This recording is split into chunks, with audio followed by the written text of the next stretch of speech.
But we can be sure the BBC is not going to be reporting that story in any real detail at all. So important. What is the BBC doing with people's minds? Well, it's keeping the fear factor going with regards to Russia and China. So we've just got a header slide here. Trouble in NATO Lake, the Baltic Sea, because, of course, we're hearing more and more that NATO has got to put more and more military assets into the Baltic in order to ensure peace.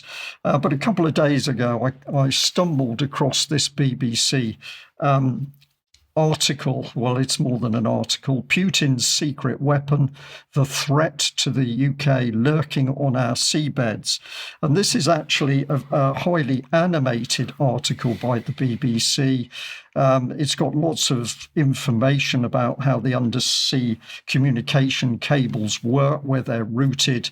Very, very glossy, interactive graphics.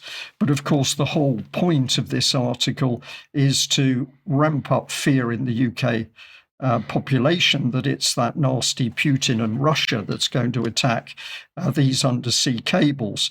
At the bottom, you see the real quality of the BBC, because it jumps from fear over Putin to EastEnders. What more can we say?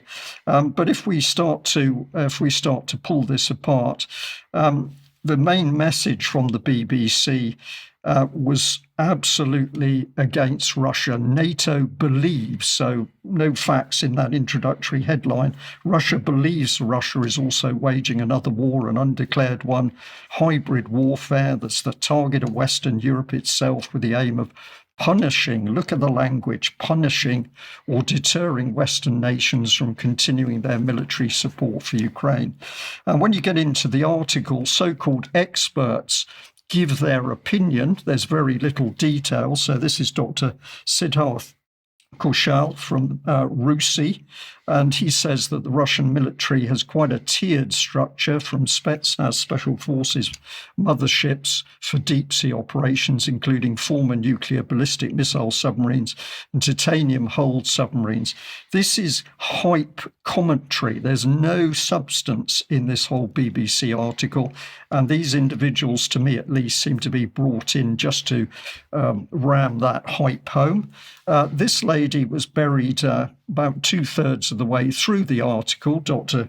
Camino Kavanagh, a visiting senior fellow from King's College London. She says that states may be drawn to this type of warfare, undersea cable attacks, because there's so much possibility of plausible deniability. And of course, plausible deniability so handy for NATO, because it can bury a lot of truth with plausible deniability. But if we look at this lady's work, here is a document that she wrote for the United Nations Institute for Disarmament Research. And even when we get into the many, many pages of this report, it also says that the risk is very low. They also include reports of intentional state-backed cable sabotage, examples of which still fortunately remain few. So the BBC uses somebody who's actually telling people that there's a low risk, and the BBC ramps it up into a high risk. She goes on, there have also been concerns that terrorist groups could disrupt critical infrastructure, including critical communications infrastructure such as submarine cables. This is the meat of the comment. These concerns even made it into a Security Council resolution, but no such event has ever transpired, at least to public knowledge. So the BBC's article is hype fear that there's going to be Russian attacks on this infrastructure. But when you look at the reports experts who are mentioned in the article have made, it tells the complete opposite story. It's outrageous, Patrick, and I don't quite know how the UK column gets this across to our audience. Brian, if they put even 1% of the effort they put into this, into investigating the Nord Stream pipelines, this is yes. Total gaslighting. This is why our media is getting us to focus on theoretical threats to cables on the bottom of the Baltic. But Brian, because other things were going on the seabed regarding pipelines, okay? And they're emptying the cul-de-sac of propaganda right now in anticipation that that story is going to end up breaking. Well, it could be peace. It could be, but with Trump, you never know. There could be an investigation into this, and they'll lay it at the feet of guess who? Joe Biden. Job done. So, Brian, just to validate your speculation there, this is from the United Nations.